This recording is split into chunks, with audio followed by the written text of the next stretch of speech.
Ito naman guys, yung bilihan ng murang gulay na pwede nyo rin pampasalubong. Ayan, dito naman banda yan guys. Ayan, ang daming namimili. Kasi guys, mura yung gulay dito. Ayan, tsaka fresh pa. Daming bilihan ng gulay. At dito naman banda, guys, meron dito naman bilihan ng mga strawberries. Guys, marami yan dito sa Baguio guys at ito talaga yung binibili ng karamihan na pampasalubong nila. Yan, mga strawberries. Saka ito ibang prutas.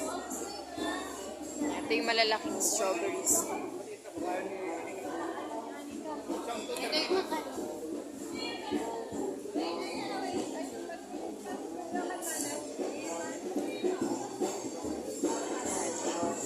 Dito sa Hilera to guys, maraming bilihan ng strawberries at gulay. Ayan, yung mga gulay. Ito yung mga strawberries guys.